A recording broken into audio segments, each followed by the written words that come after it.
राजस्थान में बीजेपी के नेताओं ने अपने बच्चों के लिए 30-30, 40-40 लाख रुपए में नीट के पेपर खरीदे और जो वो कांग्रेस पर इल्ज़ाम लगा रहे थे वही इल्ज़ाम अब कांग्रेस उन पर लगा रही है। हमें इल्ज़ाम लगाने की भी ज़रूरत नहीं, उन्हीं की पुलिस थी, उन्हीं का शासन था, उन्हीं का प्रशासन था, उन्हीं ने उन आदमियों को पकड़ा है। उसने अपने बच्चे के लिए, एक हमारे जम्वा रामगढ़ के एमएलए बीजेपी के, उन्होंने अपने बच्चे के लिए खरीदा, उन्हीं के सपोर्टर दो ने खरीदा। 4-4 बच्चों के नीट में एडमिशन हुई।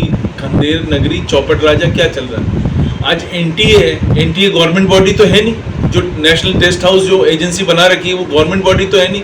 It is registered under a cooperative society, वो कोऑपरेटिव सोसाइटी है, सब बीजेपी वाले उसमें भरे हुए हैं, एग्जाम दिला रहे हैं। तो ये तो देर नगरी चौपट राजा है, वो तो सब जगह से चीटिंग हो रही है। इन बच्चों का 23 लाख बच्चों का आपने भविष्य अंधकार में कर दिया। इसके लिए कौन जिम्मेवार है? कोई जिम्मेवार है तो वो अपना कम से कम इस्तीफा तो दें। इस्तीफा देने के लिए तैयार नहीं है ये बीजेपी वाले। क्या करेंगे हम? इन बच्चों का क्या करें जिनका भविष्य आपने अंधकार में कर दिया? वो बच्चियां रो रही हैं फोन टेलीविजन के ऊपर, सोशल मीडिया पर कि हम 2-2 साल से कहीं बाहर नहीं गए, कोई पार्टी नहीं करी, हमारे पेरेंट्स बाहर नहीं गए। इसके लिए कौन जिम्मेवार है? जो जिम्मेवार है वो इस्तीफा दें, जिन बच्चों के लिए जो खिलवाड़ करा है। हालत बहुत ही ज़्यादा खराब है। अब देखिए, अब आपके पहले क्या कहा था, कोई दिक्कत नहीं है। 2 महीने पहले, चुनावों से पहले तो कोई दिक्कत नहीं होती, चुनाव हो जाते हैं उसके बाद प्रधानमंत्री अनाउंस कर देते हैं पेट्रोल डीजल की प्राइसेस बढ़ा दिए। अब आप कह रहे हैं सोना मत खरीदो, अब आप कह रहे हो बाहर ट्रैवल मत करो। खुद ट्रैवल कर रहे हैं बाहर, उसका कोई लेना देना नहीं। कभी चीफ मिनिस्टर कहता है मैं तो 2 गाड़ियों से घूम रहा हूँ, और चीफ मिनिस्टर दर्शन करने के लिए, भगवान जी के दर्शन करने के लिए हेलीकॉप्टरों में घूम रहे हैं, कहीं हेलीकॉप्टरों स्वेरिंग इन सेरेमनी में जा रहे हैं। तो इसमें क्या डीजल पेट्रोल खर्च नहीं हो रहा है? 2 महीने से मैं तो कई दिन से आपको कह रहा था, ये तो मैंने दिसंबर में कहा था कि दिसंबर से वेतन नहीं मिलेगा। अब म्यूनसिपैलिटीज़ में वेतन 2 महीने से नहीं मिला है, ना अप्रैल का मिला है ना मई का अभी तक मिला है।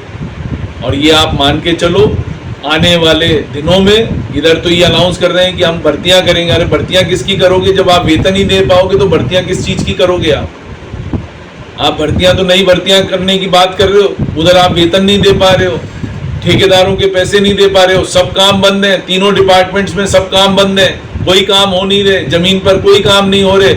इस साल के जो बजट अनाउंसमेंट्स हैं उनमें अभी तक रोडों के टेंडर नहीं हुए। पिछली साल के जो टेंडर हुए थे उनके काम शुरू नहीं हुए क्योंकि पैसे ही नहीं। हालत खराब है। अंधेर नगरी चौपट राजा है राजस्थान में, और इस राजस्थान में पब्लिक सब देख रही है। इनको मुंह तोड़ जवाब अगले 2 साल में ऐसा मिलेगा कि इस बीजेपी का नामो निशान राजस्थान से मिट जाए। कि सरकार ने जो पक्ष रखना चाहिए था सरकार की तरफ से, वो पक्ष ही नहीं रखा। अब ये क्या कर रहे हैं, कल से ये ट्रैक्टरों को पकड़ रहे हैं और उनसे कह रहे हैं GPRS लगा लो। अरे मैं खेती में अपना ट्रैक्टर यूज़ कर रहा हूँ, उसमें मैं क्यों GPRS 5000 का लगा लूँगा? मेरी टोटल यहाँ पर ईस्टर्न राजस्थान में ज़मीनों का रकबा इतना कम है, मुश्किल से 4-4, 5-5 बीघा ज़मीन है। मैं साल के 1-1.5 लाख रुपए कमाता हूँ, उसमें से 10% अपना खर्च कर दूँ GPRS में। GPRS मैं क्यों लगाऊँ यदि मैं अपनी खेती के लिए यूज़ कर रहा हूँ? जो लोग उसको कमर्शियल यूज़ में कर रहे हैं उनके GPRS लगाएं तो समझ में आता है। जो खेती वालों पर को पकड़ के पुलिस GPRS लगवा रही, क्या तरीका है, समझ में ही नहीं आ रहा। ये देखिए, सुप्रीम कोर्ट ने जो ऑर्डर दिया है, यदि राजस्थान सरकार उसका पक्ष ढंग से रखती तो ये हालत ही नहीं होती।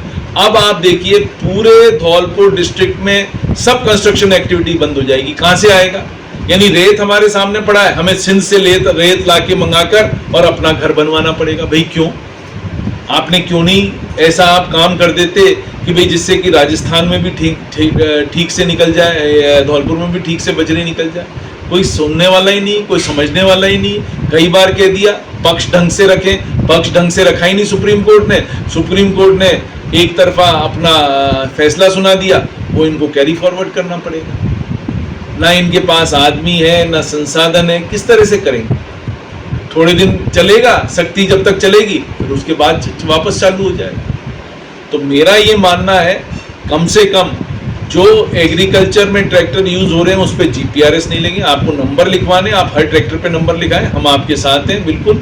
हर ट्रैक्टरों पे नंबर होने चाहिए, ट्रॉलियों पे नंबर होने चाहिए, कोई दिक्कत नहीं। बट कम से कम ये जीपीआरएस का तो खत्म करें। जो कमर्शियल ट्रैक्टर चला रहा है वो जीपीआरएस लगा के रखे, जो कमर्शियल में ट्रैक्टर नहीं चला रहा है वो क्यों जीपीआरएस लगा के रखेगा? 5,000 रुपये खर्च करेगा, 5,500 रुपये जीपीआरएस लगाने के लिए, क्यों? किसान नहीं समझता है, किसान भी समझता है, किसान भी अपने आप को ठगा सा महसूस करेगा कि भाई वो तो चला नहीं रहा है, रेत और कहीं ट्रैक्टर चला नहीं रहा है, वो तो अपने खेती के लिए यूज हो रहा है, कोई भूस ढोने के लिए यूज हो रहा है, वो क्यों लगाए जीपीआरएस? उसमें व्याख्या भी ये कर रखी है। जो यहाँ पर व्याख्या करने वाले हैं उनको समझना पड़ेगा कि इसकी गलत व्याख्या नहीं करें। उसने कभी भी ये नहीं कहा है सुप्रीम कोर्ट ने कि सब में जीपीआरएस लगेगा। जीपीआरएस उसी में लगेगा जो ट्रैक्टर कमर्शियल एक्टिविटी में चलेंगे, वो जीपीआरएस। बेरोजगार हो गए, सरकार के पास कोई योजना नहीं है कि उनको रोजगार दिए जाए, सरकार के पास कुछ भी नहीं है। यदि बेरोजगार होगा युवक तो क्या होगा? आपको लॉ एंड ऑर्डर की सिचुएशन से आपको हमको सबको जूझना पड़ेगा। सरकार के पास कोई प्रोग्राम नहीं है कि किस तरह से ये रोजगार जो उन्होंने ख़त्म करा है, वहाँ से जो जिनका रोजगार ख़त्म हुआ वो बेरोजगारों को किस तरह से वो नौकरी देंगे? कोई प्रोग्राम है? कुछ है? कुछ भी नहीं है। एक तुगलकी फरमान है जो जारी करता है क्या, वो बेचारा किस तरह से अपना घर चलाएगा, किस तरह से अपनी रोजी रोटी चलाएगा, उसका इनके ऊपर कोई असर नहीं। तो मैं ये कहना चाहूँगा कि सरकार को सोचना समझना चाहिए, पैरवी ढंग से करनी चाहिए, जिससे कि कम से कम ये इस बजरी जो खनन कर रहे थे उन लोगों को जो प्रॉब्लम आ रही है उसको सेव करा जाए। अब आप वहाँ का हाल देख लीजिए, सरमत्रा का। सरमत्रा में माइनिंग नहीं करने दे रहे हैं, ना पुलिस डिपार्टमेंट करने दे रहा है, ना माइंस डिपार्टमेंट करने दे रहा है, ना फॉरेस्ट डिपार्टमेंट करने दे रहा है। पूरा धौलपुर का उद्योग खत्म करने पे तुली हुई है बीजेपी सरकार। कोई धनाधोरी नहीं है, कोई पूछने वाला नहीं है। यहाँ कुछ जननेता हो गए जिनका वेस्टेड इंटरेस्ट हो गया है, वो वेस्टेड इंटरेस्ट से धौलपुर की माइनिंग खत्म कराने में लगे हैं भरतपुर वाले। सीधा मेरा आरोप है भरतपुर के राजनेताओं पर कि उनकी वजह से धौलपुर में माइनिंग खत्म हो रही है। यदि वो चाहें तो धौलपुर में माइनिंग चालू हो जाएगी, वो नहीं चाह रहे, नहीं तो 1-1.5 साल का इंतजार और कर लें, फिर तो हम चालू करा ही देंगे। और जिनने ये काम कराया उनके खिलाफ इंक्वायरी भी कराएंगे कि ये क्यों कराया।